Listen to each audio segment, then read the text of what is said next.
recibimos, te doy el documento, y recibís al primer precandidato, Javier Milei, de La Libertad Avanza. Javier, bienvenido.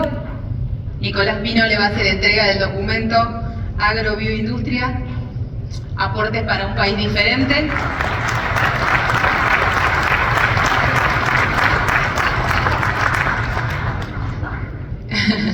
Te llevas el documento, Javier, la foto de ocasión. Javier, tenés 15 minutos y yo vuelvo para hacerte las preguntas. Adelante. Buenos días. Es un placer enorme poder estar nuevamente en este lugar. Y básicamente lo que voy a hacer es ir al hueso directamente. En caso de que La Libertad Avanza llegue al poder y que ganemos las elecciones, nosotros consideramos que el campo argentino es el mejor campo del mundo y que vamos a trabajar para devolverle la rentabilidad y la habitabilidad que se le ha quitado en los últimos años chupándole la sangre directamente. En ese contexto, y que ahora después voy a explicar en detalle, nosotros vamos camino a pensar en una unificación cambiaria y en una eliminación total de las retenciones, lo cual implica que en el extremo eso implicaría para el sector triplicar los ingresos. Y en ese contexto, la tasa de crecimiento anual compuesto del sector podría pasar a niveles del orden del 15%. Esto quiere decir que en 5 años se podría estar más que duplicando la producción. Por lo tanto, nos parece fundamental básicamente avanzar en la unificación cambiaria y en la eliminación de las retenciones.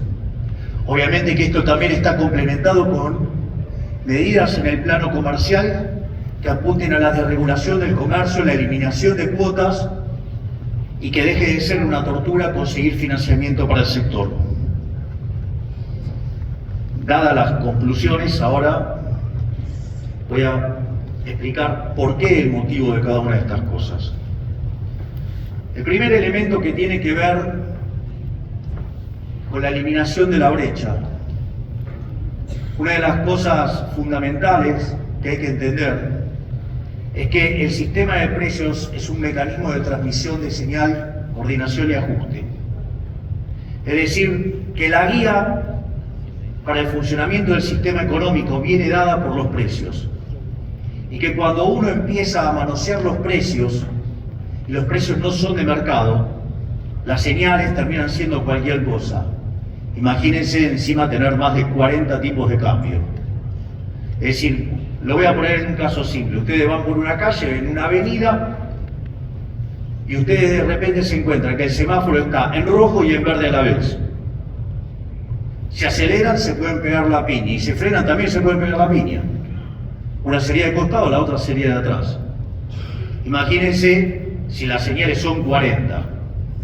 Por lo tanto, eso genera un nivel de descoordinación enorme sobre la economía. Por lo tanto, estos parches de corregir uno, corregir lo otro, de evaluar a dedo, no. Es decir, si no, no es precio. Precio es el de mercado. El otro elemento que es fundamental entender respecto a lo que tiene que ver el cepo es que es una medida profundamente inmoral. Es un cercenamiento de la libertad. Es decir, los argentinos no compran dólares porque sí. Compran dólares porque la moneda argentina es verdaderamente espantosa. ¿Sí? Y si ustedes se hubieran quedado en el año 2001 con pesos en lugar de dólares, hoy solamente tendrían algo que vale 500 veces menos. Es una cosa verdaderamente horrorosa. En ese sentido, lo que hay que entender es que el cepo es un instrumento violento y que básicamente lo que hace es no solo restringir su capacidad de consumo presente, porque la pregunta es ¿quién es el Estado para decir qué pueden consumir o no? Si yo quiero consumir papelitos verdes, es un problema mío. Si yo me gané honestamente el dinero, lo uso y lo consumo de la manera que a mí se me da la gana. ¿Quién es el Estado para decir qué puedo comprar o qué no?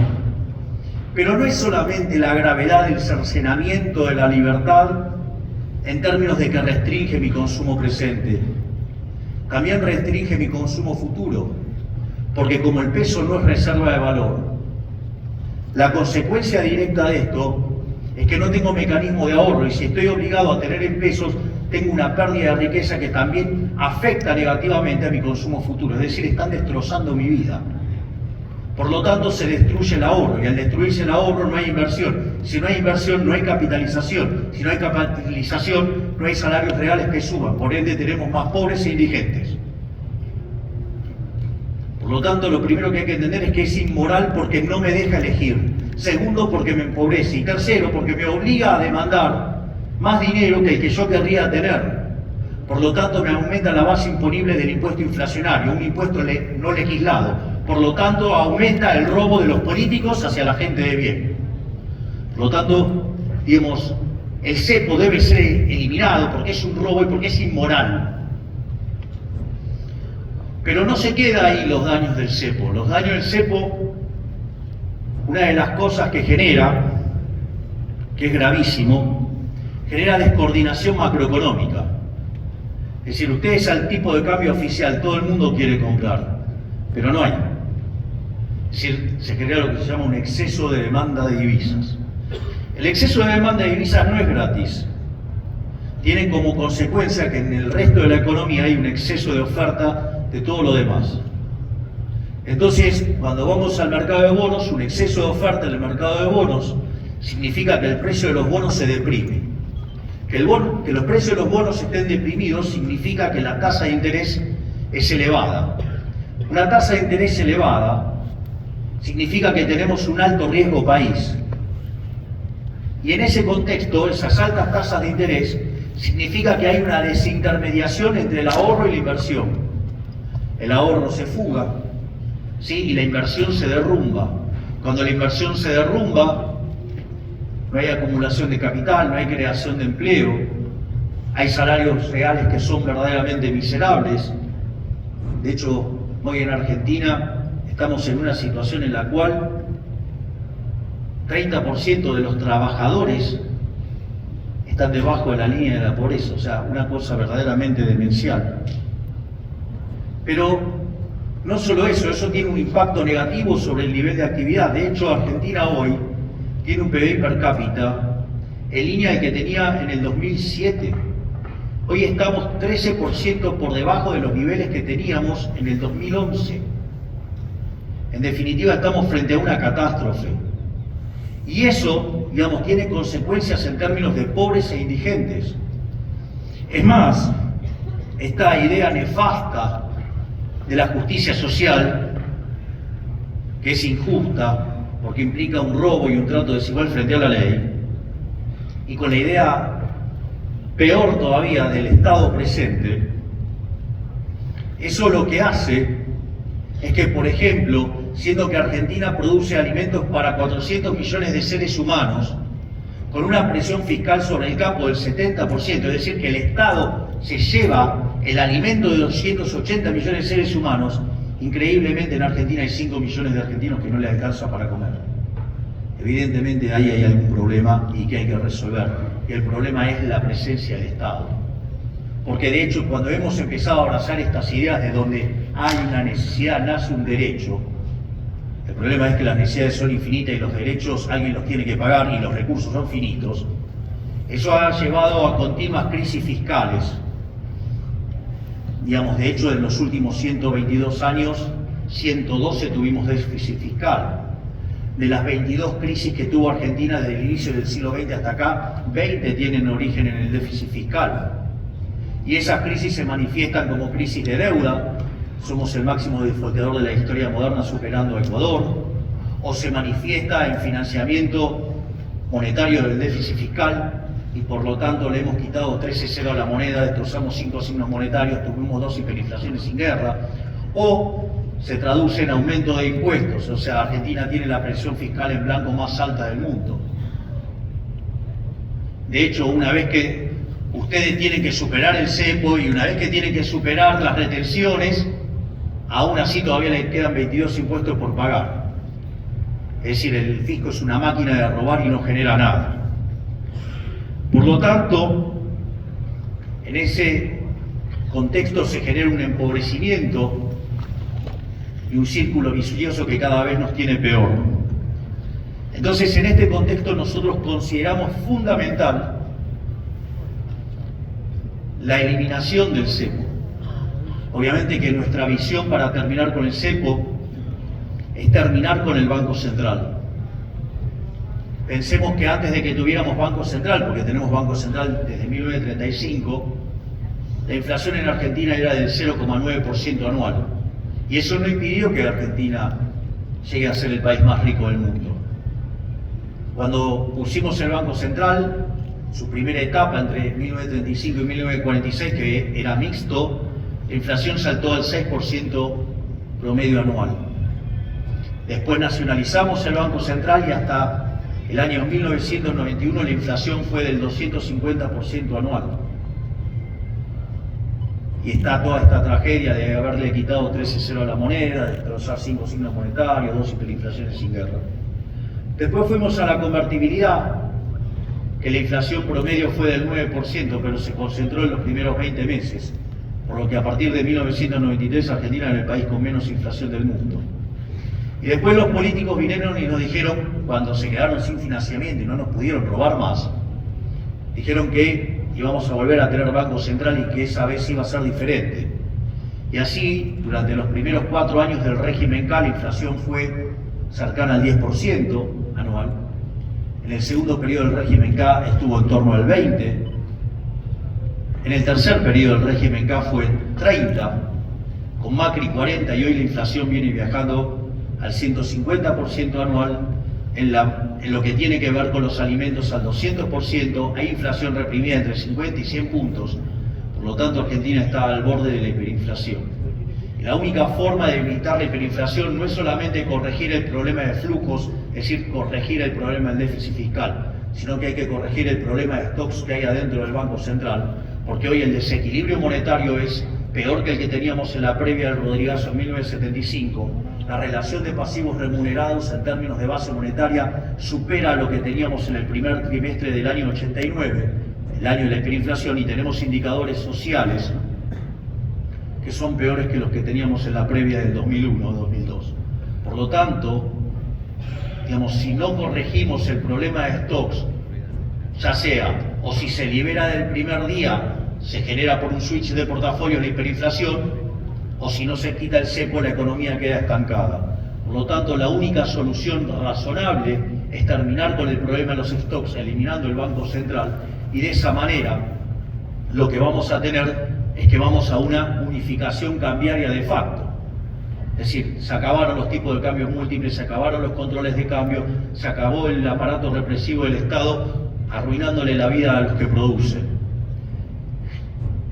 No solo, digamos, nosotros estamos planteando esta solución, de que se la llama dolarización, en realidad es competencia de moneda y podrían elegir la moneda que ustedes quieran, y eso implica duplicar los ingresos del sector, sino que además, como eso no es instantáneo, durante la transición, lo que vamos a hacer es que las retenciones se van a utilizar para adelanto del pago de impuestos a las ganancias, de modo tal que el sector quede liberado de esta situación.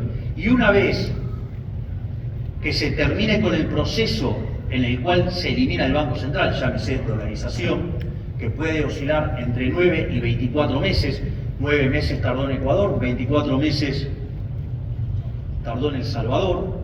Nosotros estamos usando una alternativa como la de El Salvador, pero que cuando se convierta a 2/3 de la base monetaria se ejecute una opción y a partir de ahí básicamente se dolariza la economía, porque sería una suerte de plebiscito.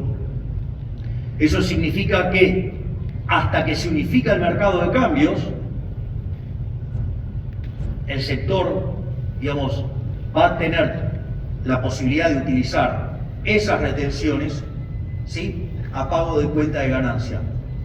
Y una vez que se elimina el cepo y se pasa a la unificación cambiaria, también se elimina. Porque muchos se preocupan por la cuestión fiscal.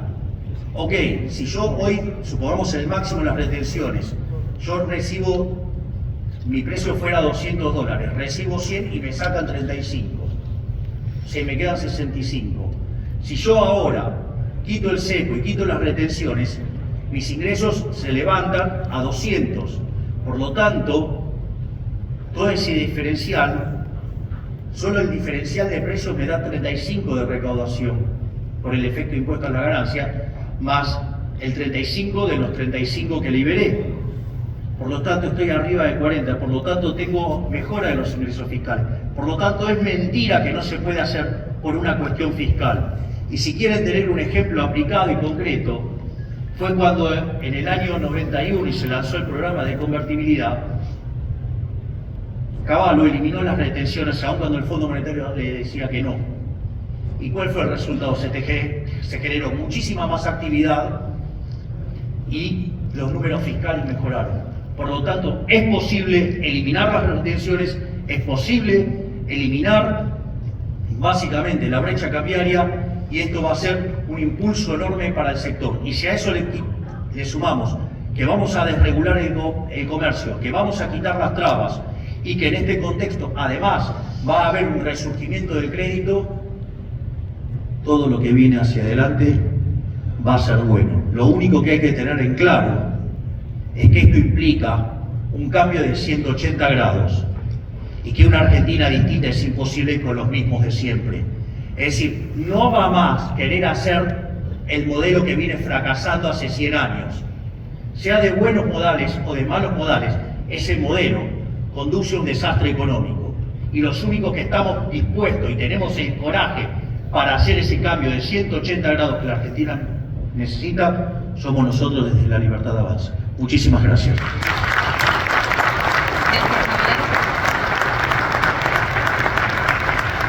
Arrancamos con las preguntas, acomodando todos los papelitos. Te digo que el WhatsApp no para de vibrar el teléfono con muchas preguntas para vos. Algunas bastante específicas, vamos a seleccionar algunas y a tratar de unificar algunas, tenemos 15 minutos para eso, pero la primera te la hago sobre los temas más macro, porque hay varias que hablan de cómo son los tiempos y los plazos de ese ordenamiento fiscal, de la baja del gasto público y de la implementación de estas medidas, cómo son los tiempos y los plazos, y también vinculada a eso, cuánta inestabilidad puede soportar o tener que atravesar la economía y la sociedad en el proceso de implementación. A ver, nosotros el programa que presentamos es un programa, ¿sí?, de largo plazo. Y ese programa de largo plazo tiene reformas de primera generación, de segunda generación y de tercera generación. Obviamente que las más relevantes en este momento para discutir esta coyuntura son las de primera generación. Las de primera generación básicamente son una reforma al Estado que permita bajar el gasto público, que permita bajar impuestos, avanzar en una agenda de desregulación, modificar y modernizar el sistema laboral, y eso lo que va a hacer que, siendo competitivo fiscalmente y siendo competitivo laboralmente, ir a una apertura irrestricta del comercio. ¿Sí? La secuencialidad acá es muy importante. Y en paralelo la reforma monetaria.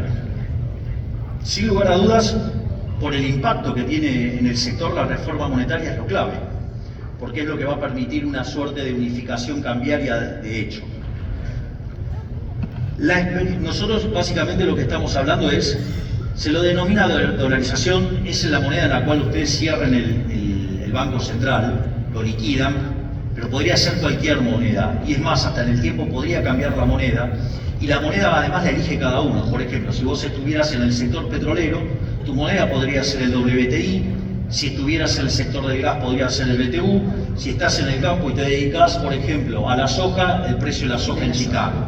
Eso es lo primero que hay que entender, que el precio lo van a elegir cada uno de los sectores para que no haya descalce de precio y esté cubierto.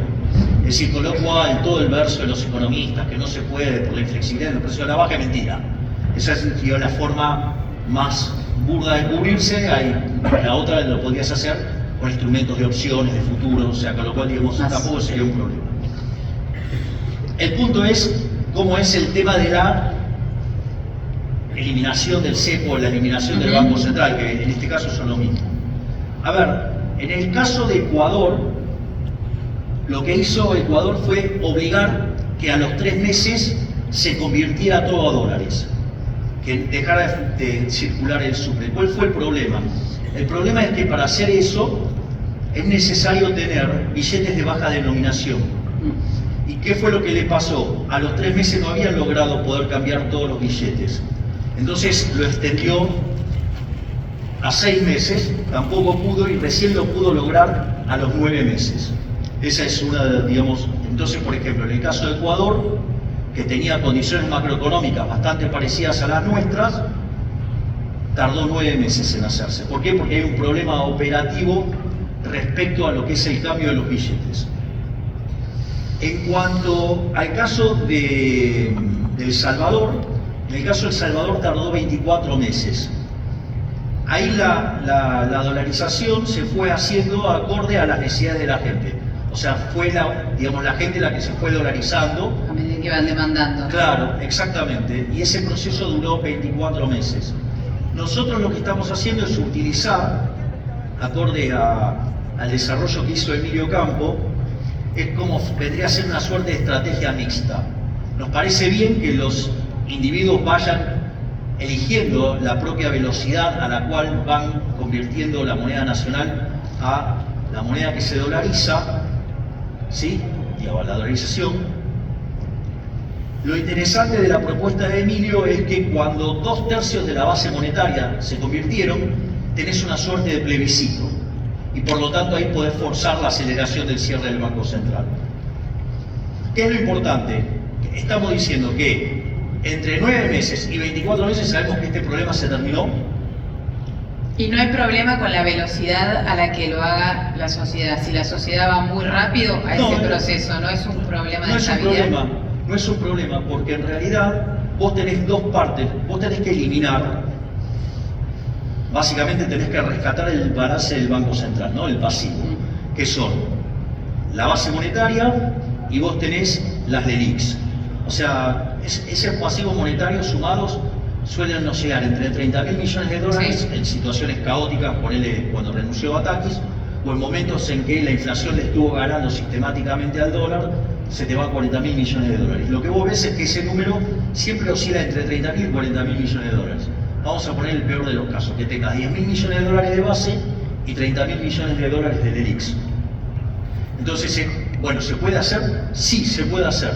¿Por qué? Porque cuando yo tomo, en lugar de tomar reservas netas, que eso está bien que lo haga el Fondo Monetario Internacional para chequear la consistencia de un programa económico en términos de metas fiscales y de metas monetarias y que si no se te escapen por el sector externo, pero en realidad cuando vos vas a liquidar el Banco Central no haces el método, que tenés que usar, tenés que ver cuánto tenés para convertir. Entonces, vos tenés la posición de oro, la posición de DEX, la posición de CEDESA, la posición del BIS, vos con eso tenés por lo menos 10.000 millones de dólares. ¿Qué quiere decir eso? Que hoy al tipo de cambio de mercado, no se dejen engañar por esos mentirosos que dicen a 3.000, o que es una cuenta fácil y que le da 3.000 o le da 4.000. ¿No? Si es una cuenta fácil, tiene que dar un solo número, no puede dar 10 números distintos. O los que dicen 10.000. ¿Por qué es importante esto? Siempre es al tipo de cambio de mercado. ¿Por qué? Porque miren, si el tipo de cambio tendría que ser 3.000, 4.000, 10.000, cualquiera de los números disparatados es lo que dicen, que son tontos los agentes que no, digamos, estando tan barato no compran. Es decir, dejen de permitirle a los políticos mentirosos que los humillen y los maltraten y los denigren. No se dejen basurear por los políticos basura. Es decir, no se dejen meter la mano en el bolsillo y que los sigan estafando. Entonces, con lo cual ahí tenés para convertir la base. Es decir, con lo cual los dólares físicos, si querés, mañana lo podés hacer. Va a depender de la gente. El problema va a ser de vuelta el tema de pensar que el billete más grande de Argentina vale menos de 4 dólares. El de 2.000 pesos vale menos de 4 dólares. Y después tenés el problema de las LELIQs, que son 30.000 millones de dólares. Miren, les cuento, el Banco Central tiene títulos públicos por el equivalente de 90.000 millones de dólares. Obviamente que a mercado eso valdría ¿cuánto? 30.000 millones de dólares, con lo cual vos tendrías la posibilidad de rescatar las LELIQs contra esos bonos. Y la verdad que es un negocio bárbaro, porque ¿cuál es el principal riesgo argentino? El riesgo moneda. Entonces, cuando vos eliminás el riesgo moneda, eso cae fuertemente, por lo tanto los títulos públicos de Argentina van a volar. Por lo tanto, el que entre en esa transacción va a ganar un montón de plata. Eso, digamos, nosotros de hecho eso, nosotros ya lo tenemos cerrado. Eso sí se puede hacer. Ahora, ¿cuál es el punto? A mí me parece mucho más interesante poder seguir avanzando en la opción de Emilio Campo. ¿Por qué? Porque te permite quedarte con gran parte del upside de los títulos. Y si vos haces eso, el resultado final es que además te cae la deuda neta. Entonces nosotros ya tenemos la versión más básica, ya la podríamos hacer. Queremos ver si tenemos posibilidad de ir sobre una versión superadora como la de Emilio, para que además podamos hacer caer la deuda neta. Te hago una pregunta que manda alguien y pide que se la hagamos a todos los candidatos, vamos a intentar hacerlo, que tiene que ver más con la política y habla de dónde buscarías consensos o cómo harías para tener consenso para que las reformas que haga un gobierno tuyo perduren en el tiempo. Mi consenso es con los argentinos de bien, mi consenso es con los argentinos que laburan. Yo no tengo que hacer ningún acuerdo ni ningún tipo de consenso con chorros, ladrones y asesinos. ¿Y cómo corren riesgo las medidas de cambiar si cambia el gobierno dentro de 4 años si vos fueras presidente? Decisión de la gente, problema de la gente si decidió, digamos, darle el poder a chorros, ladrones y asesinos. Es decir, nosotros venimos a proponer las reformas de la libertad. A ver, los lugares donde se aplican las cosas que nosotros proponemos, los países son 8 veces más ricos que los reprimidos. El decil más bajo de la distribución está 11 veces mejor que su par en el país reprimido y además está mejor que el 90% de la población del país reprimido. Hay 25 veces menos de pobres en el formato estándar y 50 veces en el formato extremo. La gente vive 25% más. ¿Me quieren decir qué problema hay con ese modelo? Digo, si es pura prosperidad. ¿Saben qué? Yo se lo voy a decir cuál es el problema. El problema es que la solución está en manos del problema. Por lo tanto, si seguimos votando a los mismos de siempre, a los mismos delincuentes de siempre, que viven y se enriquecen de ese modelo nefasto, que nos empobrece a todos ustedes, que son los que producen, bueno, sigamos con ese modelo del mundo y vamos a hacer la miseria más grande del mundo. Yo le vengo a proponer algo distinto, le vengo a proponer un cambio de 180 grados, le vengo a proponer la Argentina de Alberdi y que en 35 años seamos una potencia mundial, siendo el campo uno de los sectores insignias y pilares de ese desarrollo. ¿Les gusta? Bien, si no sigan con lo mismo de siempre que nos van a romper todo. Javier, te voy a pasar a 2 preguntas que tienen que ver con otros temas. ¿Cómo se financia en ese proceso la infraestructura? Hay muchas preguntas que tienen que ver con cómo se financia la infraestructura del campo, los caminos rurales y ese tipo de necesidades en un plan que en una primera etapa tiene que tener un ajuste. A ver, 2 partes, pero voy a contestar la segunda primero. Dale. Y la primera después. Perdón que te cambie el orden de la respuesta. Primero, sí va a haber un ajuste. Se lo cuento, sí va a haber ajuste. La diferencia de los últimos 70 años, esta vez el ajuste con nosotros se lo vamos a hacer pagar a la política. No lo paga el sector privado. Esta vez el ajuste lo tiene que pagar la política. Vamos contra todas aquellas partidas de donde roba la política. Ejemplo, nosotros vamos a eliminar la obra pública yendo a un sistema de iniciativa privada a la chilena, con way-outs a la peruana y con incentivos a la suiza. Obvio, ¿saben qué? Digamos, los señores de la Cámara Argentina de la Corrupción están muy enojados conmigo, ya lo sé. Pero eso tienen que explicarle a la sociedad los cuadernos. Y nosotros vamos por una solución honesta. No es que no va a haber obras de infraestructura, las va a hacer el sector privado. Y si hay motivos para generar rentabilidad y con todo lo que para sacar, con todo lo que van a poder hacer, obviamente que el financiamiento va a aparecer, porque va a ser negocio. No necesitan de un planificador central, no necesitan que alguien venga y ponga un dedo para decirles qué tienen que hacer. Vamos, ustedes son grandes, no necesitan un papá Estado que crea que es más que ustedes. Entonces, digamos, la obra, digamos, la va a hacer el propio sector privado. No solo eso, vamos a terminar con las transferencias discrecionales. Eso, en el primer tiro, o sea, en el one shot, sí, son 5 puntos del PBI. Con lo cual dejás la economía en equilibrio en términos fiscales. Transferencias a las provincias y a los municipios. Exacto. Sí, que tiene que ver con el error en términos de inflación en el presupuesto. Y además se imaginan que si en el presupuesto hay un problema, que hay más inflación y hay más ingresos, se imaginarán que frente a aumentar el gasto y bajar impuestos, yo sí voy a bajar impuestos, no como otros que le van a querer subir el gasto público. Pero no solo eso, sino que además vamos a eliminar los subsidios económicos recalibrando la ecuación económica financiera de cada uno de los contratos. Bueno, como verán, digamos, con todo eso, por ejemplo, ya hay 13 puntos del PBI para ajustar. Ahora vos o sea, decís, miren si tenemos para bajar impuestos. La obra pública, la obra la hace el privado y se queda con una concesión de ese camino, por ejemplo. Sí, ¿Cómo es el proceso? Se hace con lo que se llama un BOT, construir, operar y transferir.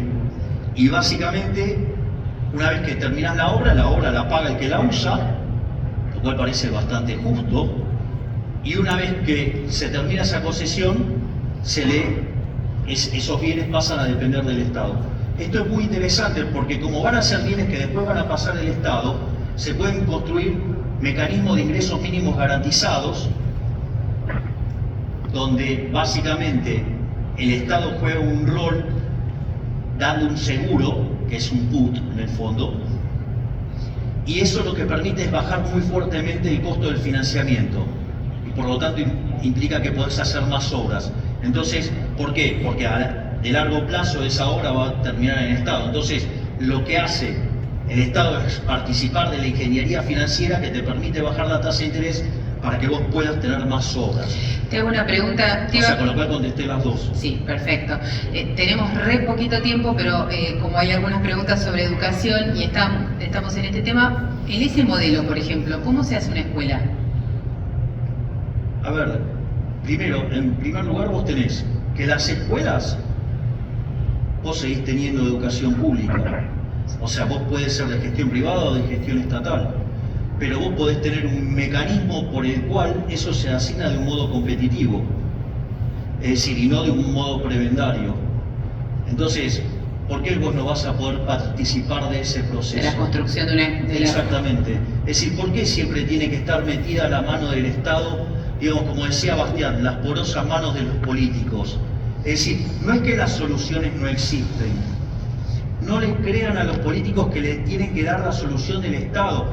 Es decir, eso Hayek lo llamó la fatal arrogancia. Es decir, digamos, no pueden permitir que un político se crea que son más que ustedes. De hecho, no lo son. De hecho, ustedes sobreviven todo el día en la trinchera del mercado. Los inútiles de los políticos, si salieran al mercado, quiebran instantáneamente. No saben lo que es ganarse la vida sirviendo al prójimo que viene mejor calidad que ustedes.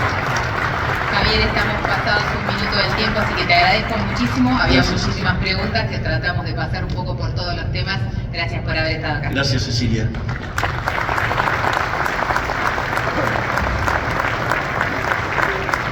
Bajar por allá y yo lo invito. Gracias, Javier.